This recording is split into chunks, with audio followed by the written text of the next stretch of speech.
Hello, everyone. Um, the purpose of this recording that I'm going to do today is to try to teach you guys um, the theory or theoretical aspect of yoga. Of course, yoga has been a world famous form of exercise for thousands of years. Probably the oldest form of exercise known to humanity. It's been there, even older than the oldest building in the world. Ancient Egyptians, thousands of years ago, before the first buildings appeared on it, there was yoga already. Yoga exists, has always existed because it's a part of humanity. It's just the discipline of the um, physical person. Um, Trying to exercise the limbs, deep breathing, stretching, twisting, try to get the body in shape by doing this. This has been discovered thousands and thousands and thousands of years ago. So we had Egyptian yoga, we have Indian yoga, we have so many versions of yoga, but it's really ascribed. The invention of yoga is ascribed to India, I think Krishna actually. But of course, with a lot of other variations and applications. So today I have done for several years, over a decade, I've been doing extensive research into the theoretical aspects of the therapeutic discipline of yoga. And one of the foremost scholars of yoga is the very famous Indian authority uh, uh, who lived about over 2,000 years ago. His name is Patanjali. Patanjali is world famous authority of yoga. He's probably the most distinguished scholar and authority of yoga when we talk about yoga literature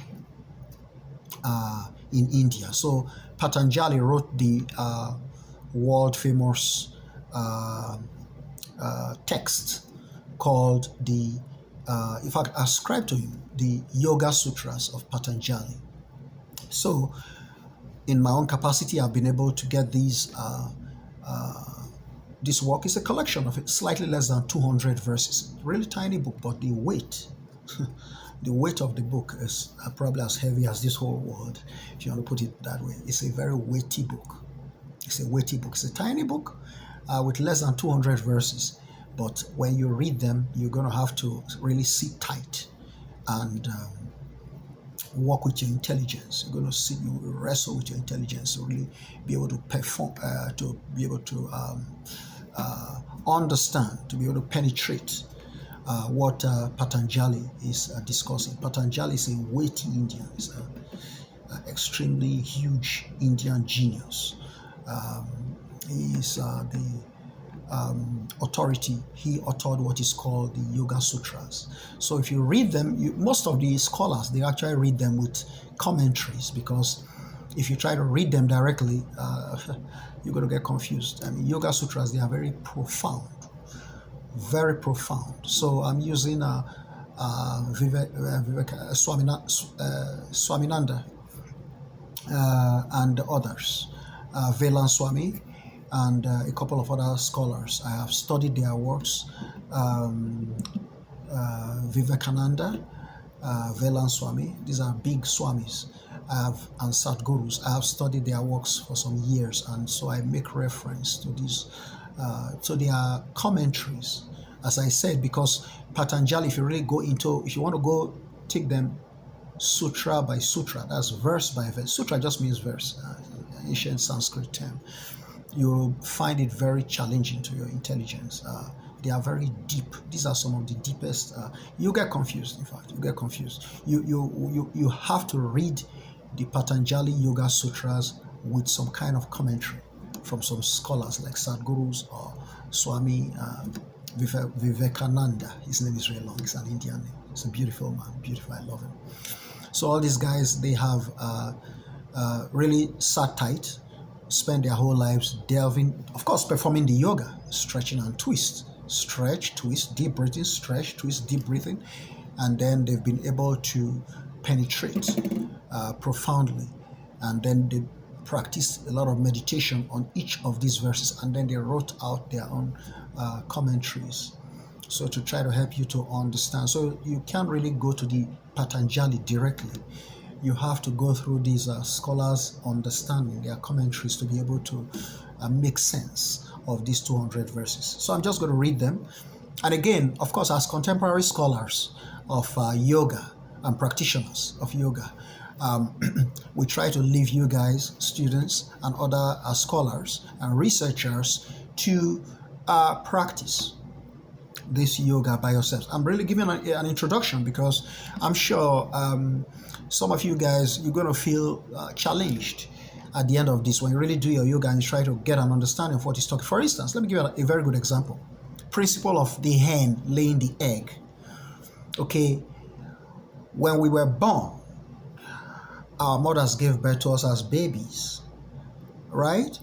But if you really study the Yoga Sutras of Patanjali and try to really understand the profundities of it, you got to come to the philosophy of try to understand humanity. We are still like the encysted beings. See, when the hen lays the egg, the chicken, the hen, when it lays the egg encysts a chick inside it. There is a chick inside the egg. You see that? And so it takes the period of you see that egg has to go through the process of hatching to release the chick. Very powerful philosophy. These are not things that you just go to a library and just sit. You have to do a lot of meditation, because now when you really penetrate this sutra, you discover that that's how we are.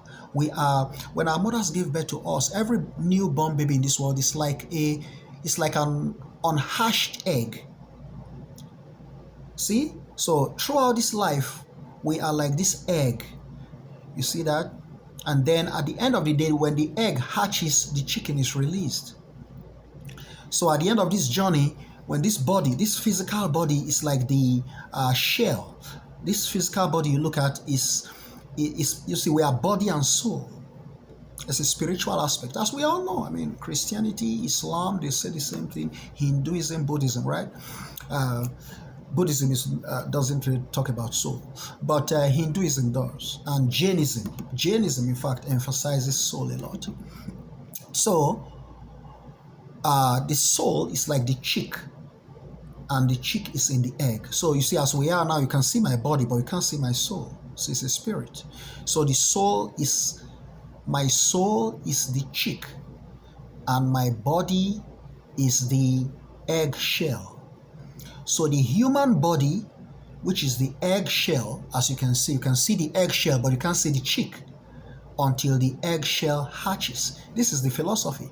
So right now you are seeing my egg shell, which is my human body, but you can't see the chick. You can't see my actual self. You are seeing the false self. So when the hen lays the egg is not the hen.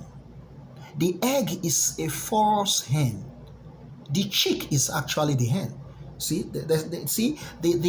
so this is the reality. So the human beings that you see, they are the eggshells. They are the falsehood. The eggshell is the falsehood, because the eggshell does not look like the hen. The hen lays the egg, but the egg does not look like the hen. What looks like the hen is the chick inside the egg. You see that? So when we are born, this physical nature, it covers the actual entity, the actual being. But it's going to take 100 years. It's going to take 90 years or 80 years or whatever. How many years it's going to take for the disintegration of this body then releases the actual entity that lives forever, which is the chick. So this is the philosophy. Now, again, if you just sit down there without doing any kind of mind, juggling, you'll not be able to really understand it. You have to really sit tight. We understand these things. That's why we teach it. But you, the student or the scholar, the researcher, you have to really sit down and try to meditate. You have to practice concentration. You have to really do the yoga You have to practice meditation and concentration a lot to be able to understand this philosophy of the chicken and the egg and the chick. So there is the chicken or the hen. The hen lays the egg. The egg is not the hen, but the egg conceals a small hen, which is the chick. So this is the philosophy. So now I just leave that to you because you are going to have to work on that. You have to sit down on that and meditate on that. I'll go into a couple of Patanjali's sutras so that I can have a feel of what it tastes like. I'm just going to give you a little spiel of it, and then you can work on this and meditate. And there are about 200 verses, as I said. I'm going to take them little by little, maybe 10 verses at a time, and then you're going to work on these things, and you're going to sit back, practice meditation until you get enlightenment on the sutras of Patanjali. So the first verse, I'm just going to begin. Now, the teaching and explanation of yoga. 2. Yoga is the restraint of thought, the control of flowing thought, protecting it from assuming destructive or negative forms. 3. At that point, the seer dwells in his own natural state. 4. At other points in time, the seer is of identical form as the flowing thought. 5. There are 5 categories of flowing thought, and they are either painful or not painful. 6. They are right knowledge, wrong knowledge, delusion, sleep, and memory. 7. Right knowledge is established on straight perception, inference, and reliable testimony. 8. Wrong knowledge is false knowledge, not established on true appearance, but illusion on real nature. 9. Delusion is following certain communication. Mere words devoid of ultimate reality. 10. Sleep is the mental activity established upon emptiness, voidness of other mind substances. Of course, as I said, when you think through these things, you're going to find them very challenging. These are works of supreme intelligence.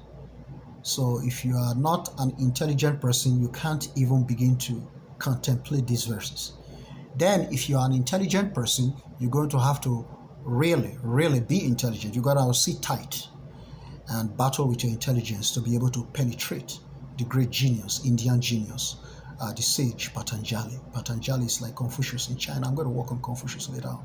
But the guy is a huge, Patanjali is a huge scholar. He's huge. I mean, those of us who have studied him for decades, the more you study Patanjali and the more you understand what he's talking about, the more you have great respect for his genius. So Patanjali is one of the utmost philosophers of Indian origins. I can run through these 10 verses real quick one more time without listing the numbers. I'm going to really do them like that just to kind of flow through and have you work on it and meditate through. I'll just go through them one more time. Now, the first one says now. It starts with the great now. That again, just that word now. Okay, if you really read commentaries, just the word now has a lot of confusing ideologies. People try to understand what it means. Now, what's the meaning of now? Does it mean right now? Does it mean now we're about to go into this? Now has so many meanings. When you think about the meaning of now, what is the meaning of now? What precedes it? What is Patanjali talking about when he says now? So that's another idea again, but I'm just going to go through it fluidly, and I will allow you to wrestle with your intelligence and to really try to penetrate these verses and try to understand what he's talking about by meditation, concentration, and study. So let's summarize by running through the same thing again without counting the numbers. Now the teaching and explanation of yoga. Yoga is the restraint of thought, the control of flowing thought, protecting it from assuming destructive or negative forms. At that point, the seer dwells in his own natural state. At other points in time, the seer is of identical form as the flowing thought. There are 5 categories of flowing thought, and they are either painful or not painful. They are right knowledge, wrong knowledge, delusion, sleep, and memory. Right knowledge is established on straight perception, inference, and reliable testimony. Wrong knowledge is false knowledge and established on true appearance, but illusion on real nature. Delusion is following certain communication, mere words devoid of ultimate reality. Sleep is the mental activity established upon emptiness, voidness of other mind substances. So you see, these are very weighty words and very weighty ideas. You can't just read the English and it's not a newspaper. It's not a newspaper. It's deep intelligence.